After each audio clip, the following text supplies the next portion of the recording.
नमस्कार दोस्तों, मैं हूं सौरभ कुमार और द पॉलिटिकल शो में आपका स्वागत है। दोस्तों आज हम जानेंगे पॉलिटिकल साइंस क्लास 12 का चैप्टर 4।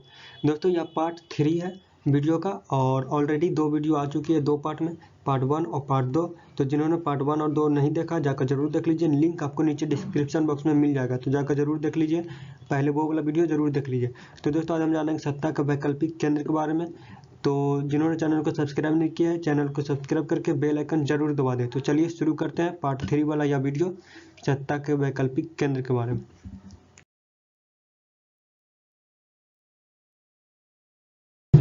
तो दोस्तों इससे पहले पार्ट 1 और 2 ऑलरेडी आ चुकी है, तो पार्ट 1 और पार्ट 2 आपको नीचे डिस्क्रिप्शन बॉक्स में मिल जाएगा, जिसमें पार्ट 1 में हमने यूरोप के बारे में बताया था डिटेल से और पार्ट 2 में आसियान के बारे में बताया था। तो दोनों ही वीडियो बड़ी ज़रूरी है, बहुत ही ज़्यादा ज़रूरी है, तो जाकर जरूर देख लीजिएगा दोनों के बारे में। आज हम जानेंगे चीन के अर्थव्यवस्था का विकास किस तरह से हुआ इसके बारे में। तो चलिए शुरू करते हैं। तो दोस्तों अगला पॉइंट है, अगला टॉपिक है चीन अर्थव्यवस्था का विकास, यानी चाइनीज अर्थव्यवस्था, यानी चीन जो देश है उसकी अर्थव्यवस्था का विकास के बारे में हम जानेंगे। किसके बारे में जानेंगे? चीनी अर्थव्यवस्था का विकास के बारे में। चीनी मतलब ये हम लोग जो चाय में डालते हैं वो चीनी नहीं, ये चीनी अर्थव्यवस्था मतलब चाइना की अर्थव्यवस्था के विकास के बारे में हम जानेंगे। तो दोस्तों आज से चीन, जो आज चीन है, आज चीन पूरी एशिया का इंजन बना हुआ है। क्या बना हुआ है? इंजन। जो इस महाद्वीप पर हम लोग रह रहे हैं अभी, एशिया महाद्वीप पर, उसका आज चीन इंजन बना हुआ है। क्या बना हुआ है? इंजन बना हुआ है। आर्थिक सुधारों के कारण, यानी चीन में आर्थिक सुधार किए गए हैं और उसके कारण उसकी अर्थव्यवस्था बहुत ही तेजी से, बहुत ही तेज वृद्धि से, बहुत ही तेज रफ्तार से वृद्धि कर रही है। ठीक है, तो माना ऐसा जा रहा है कि उसके वृद्धि को देखते हुए यह माना जा रहा है कि वह 2040 तक, कब तक? 2040 तक वह अमेरिका को, जो आज सुपर पावर है, जो नंबर 1 जिसकी अर्थव्यवस्था है, उसको पछाड़ देगा। ठीक है, यह माना जा रहा है। तो दोस्तों आइए जानते हैं चीन की अर्थव्यवस्था के और भी बहुत सारे कारण। तो माओ के नेतृत्व में, जो माओ थे वहाँ के नेता, उनके नेतृत्व में साम्यवादी क्रांति हुई थी। ठीक है, माओ के नेतृत्व में साम्यवादी क्रांति हुई थी। उसके बाद चीनी जनवादी गणराज्य की स्थापना। ठीक है, उसके बाद चीनी जनवादी गणराज्य की स्थापना हुआ। उसके समय यहाँ की आर्थिक सोवियत मॉडल पर आधारित थी। जो यहाँ की आर्थिकी थी, अर्थव्यवस्था थी, वो सोवियत मॉडल पर आधारित थी, जैसे रूस में था। ठीक है, रूस में जो सोवियत मॉडल पर आधारित था वही मॉडल यहाँ भी था, सोवियत मॉडल आधारित था, ना कि पूंजीवादी। तो दोस्तों पूंजीवाद से रिश्ते तोड़ लिए गए थे।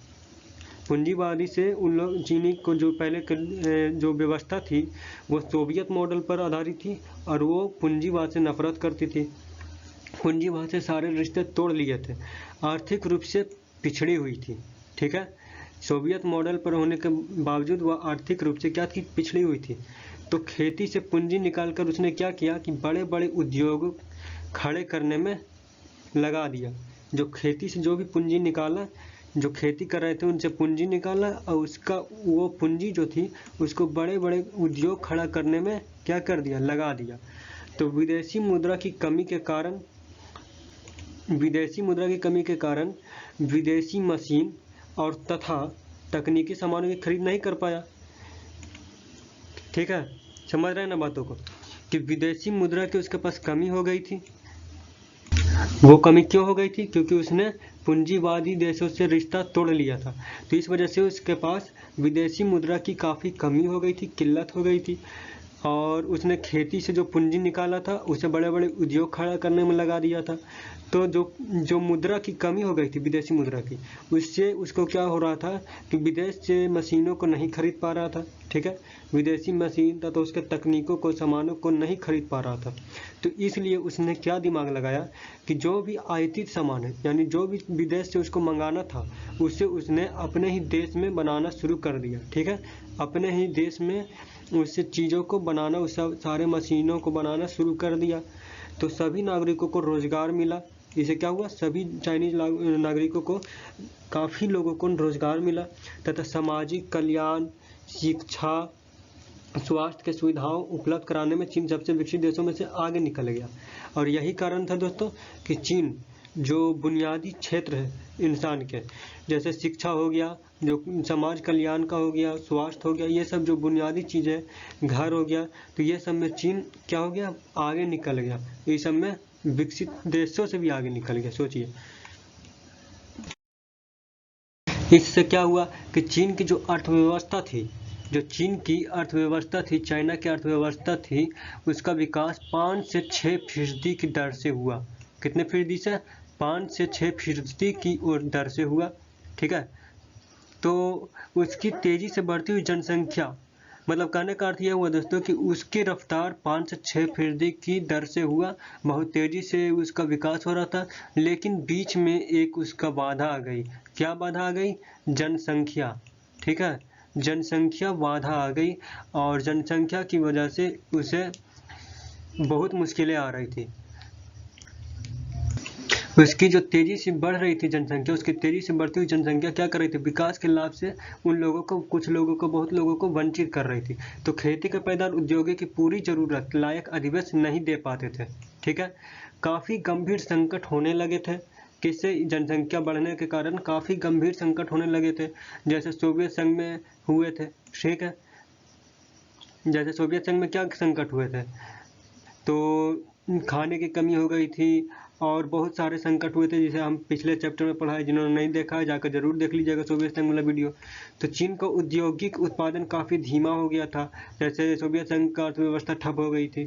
उनका उद्योग भी, जो सुई से लेकर के मशीन तक, बड़ी बड़ी मशीन तक बनाता था, हथियार तक बनाता था, वो सब ठप पड़ गया था। उसी तरह इसका भी हुआ। तो विदेशी व्यापार ना के बराबर हो गया था, और प्रति व्यक्ति आय भी बहुत कम गई थी। ठीक है, ये सारा कारण क्या हुआ? बढ़ती हुई जनसंख्या के कारण। तो दोस्तों चाइना, जो चाइना है, उसने, चाइना के बारे में जानेंगे कि पूंजीवादी चीन। पूंजीवादी चीन, पहले तो हमने जाना था कि साम्यवादी चीन के बारे में, लेकिन अब हम जानेंगे पूंजीवादी चीन के बारे में। तो साम्यवादी से चीन पूंजीवादी में किस तरीके से कन्वर्ट किया? तो दोस्तों रूस में भी ऐसा हुआ था, साम्यवादी से पूंजीवादी में बनना, सोवियत संघ में बना था। ठीक है, सोवियत संघ में, तो उसने शॉक थेरेपी का सहारा लिया था। तो ये दोनों का हम डिफरेंस देखते हैं। तो चीन ने 1972 में अमेरिका से संबंध बनाया। देखिए, आप पहले पिछले वीडियो में देखा होगा, पिछला स्लाइड में, कि पूंजीवादी चीन, पहले चीन क्या करता था? पूंजीवादी देशों से दूरी बनाता था, कि उनसे दोस्ती नहीं करना, उनसे दूर रहता था। लेकिन 1972 में चीन ने 1972 में अमेरिका से संबंध बनाया। अमेरिका क्या है? पूंजीवादी देश है। तो पूंजीवादी देश अमेरिका से संबंध बनाया। तो पहला कदम उसका यह हुआ था, अपने आप को पूंजीवादी चीन के रूप में ढालने की। तो पहला पॉइंट है दोस्तों, चीन के प्रधानमंत्री जो थे चाउ एनलाई, उन्होंने 1973 में, कब? 1973 में कृषि हो गया, कृषि उद्योग हो गया, विज्ञान प्रौद्योगिकी हो गया, तथा सेना, ये तीनों का आधुनिकीकरण करने के प्रस्ताव रखे थे। इन सभी को आधुनिक बनाने की विचार रखे थे। तो वहीं 1978 में देंग सियाओपिंग ने, कौन थे? देंग सियाओपिंग ने चीन में आर्थिक सुधारों और खुले द्वार की नीति अपनाई थी। तो पहला कदम तो इन्होंने उठा लिया आधुनिकीकरण करने का, कृषि को, विज्ञान को, प्रौद्योगिकी को, सेना को। दूसरा कदम इन्होंने उठा लिया, किसने? देंग सियाओपिंग ने, चीन में आर्थिक सुधार करने का। और दूसरा सबसे बड़ी चीज़, खुले द्वार की नीति, यानी विदेशी बिजनेस जो मैन है उनको खुले द्वार की नीति दिया गया, ताकि आप आइए और चाइना में बिजनेस करिए, यहाँ फैक्ट्रियाँ लगाइए और यहाँ सारे सामान को बनाइए। उन्होंने द्वार खोल दिया विदेशों के लिए। ठीक है, विदेशी कंपनियों के लिए। वहीं तीसरे पॉइंट में क्या कह रहा है कि विदेशी पूंजी तथा प्रौद्योगिकी के निवेश से, यानी इसने क्या किया? पूंजीवादी देशों से दोस्ती बढ़ाना शुरू कर दिया। तो इसे पूंजी की कमी नहीं थी, तो विदेशी पूंजी जब आई, वहाँ विदेशी पूंजी से उसने प्रौद्योगिकी में निवेश किया, और उससे क्या हो गया? उच्च उत्पादन को उसने हासिल किया और उस नीति को लाया। तो देखिए दोस्तों, इसने कितने चरणबद्ध तरीके से खोला। चीन ने अपने अर्थव्यवस्था को चरणबद्ध तरीके से खोला। कैसे? 1982 में खेती और 1998 में उद्योगों का निजीकरण किया। तो इन दोनों में कितना साल का फासला है, आप देख रहे हैं, 1982 और कहाँ 1998।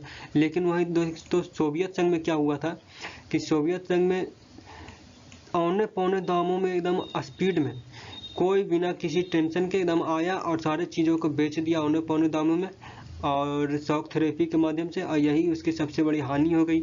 लेकिन चीन ने दिमाग लगाया, उसने चरणबद्ध तरीके से सारे चीज़ को खोला कि आज इसे प्राइवेटाइजेशन करते हैं और कुछ साल के बाद उसे करेंगे। तो एक चीज़ को देखा, उसके बाद उसे सीख लेकर दूसरे चीज़ में अपनाया। तो ये चीन की विशेषता थी। इस तरह से चीन पूंजीवादी चीन के रूप में ढला। तो दोस्तों, चीन को नई आर्थिक जो नीति बनाया गया था, तो उसके कारण उसे जड़ से उभरने में भी मदद मिली।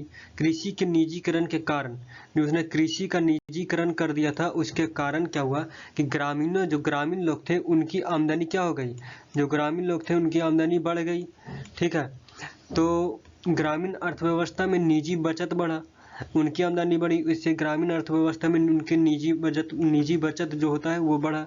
इस कारण ग्रामीणों ने के जो उद्योग थे, उन्होंने उनके उद्योग में वृद्धि होनी शुरू हो गई। मतलब ग्रामीण के लायक जो ग्रामीण एरिया में उद्योग किए जाते हैं उनकी वृद्धि होने लगी। ठीक है, वहीं व्यापार के नए कानून से भी काफ़ी ज़्यादा फायदा हुआ। जो व्यापार के नए कानून बनाए गए थे, स्पेशल इकोनॉमिक जोन के निर्माण से विदेशी व्यापार में काफ़ी वृद्धि हुई थी तथा विदेशी निवेश की भी खूब आए थे इस वजह से। वहीं तीसरा पॉइंट है दोस्तों, चीन के पास अब विदेशी मुद्रा का विशाल भंडार है। चीन के पास आज विदेशी मुद्रा का बहुत ज़्यादा ही मात्रा में उसका भंडार है, उसके पास है विदेशी मुद्रा। तो और इसे वह क्या करता है, दूसरे देशों में निवेश कर रहा है। यानी दूसरे देशों में, जैसे श्रीलंका में कोई पोर्ट बनाता है, तो बहुत जगह उसने विदेशों में निवेश करना शुरू कर दिया है अपने विदेशी मुद्रा भंडार को। ठीक है, तो 2001 में चीन विश्व व्यापार संगठन में शामिल हो गया। आपके क्वेश्चन में आएंगे ऐसा कि चीन विश्व व्यापार संगठन में कब शामिल हुआ, तो आपका उत्तर होगा ऑब्जेक्टिव में कि 2001 में। ठीक है, वहीं दोस्तों, चीन के जो आपसी साझेदार हैं, जो व्यापार में आपसी साझेदार हैं, वो उन्होंने उसका लोहा मानना शुरू कर दिया कि आज चीन से जो टकरा रहा है वो बहुत दूर जा रहा है। यानी चीन को आज बहुत ही शक्तिशाली मानना शुरू कर दिया। तो यही कारण है कि जापान, अमेरिका, आसियान तथा रूस के जो व्यापार है, रूस व्यापार के आगे, यानी अमेरिका, जापान, आसियान तथा रूस उसके चाइना से व्यापार के आगे अपने सारे निजी मुद्दों को ताक पर रख दिए हैं। यानी उस मुद्दों को भुला चुके हैं, क्योंकि उनको चीन से व्यापार करना है। तो विकासशील देशों के लिए चीन एक नई विश्व शक्ति के रूप में उभरता जा रहा है। तो दोस्तों, यहाँ तक हमने जाना चीन के बारे में कि चीन के अर्थव्यवस्था के बारे में, उसका विकास के बारे में, उसका साम्यवादी से लेकर के पूंजीवाद की ओर ढलने के बारे में। तो आगे हम जानेंगे चीन और भारत के संबंध। तो दोस्तों, आज के लिए वीडियो को यहीं पर रोकते हैं और अगला पार्ट में पार्ट 4 लास्ट, इसका चैप्टर 4 का लास्ट पार्ट होगा, पार्ट 4। ठीक है, तो अगला पार्ट आपको डिस्क्रिप्शन बॉक्स में मिल जाएगा और इससे पहले वाला पार्ट भी आपको डिस्क्रिप्शन बॉक्स में मिल जाएगा, जाकर जरूर देख लीजिएगा। अगला पार्ट में हम जानेंगे दोस्तों चीन और भारत के संबंध के बारे में, और यह लास्ट वीडियो होगा चैप्टर 4 का। तो उसके बाद ऑब्जेक्टिव आपको बताया जाएगा। तो जिन्होंने चैनल को सब्सक्राइब नहीं किया, चैनल को सब्सक्राइब करके बेल आइकन जरूर दबा दें। तब तक के लिए मिलते हैं अगले वीडियो के साथ। धन्यवाद। अगला वीडियो डिस्क्रिप्शन बॉक्स में है, जाकर जरूर देखें। Like, share and subscribe the channel the political Saurabh. Latest YouTube shorts video see on the channel. Thank you. जय हिंद।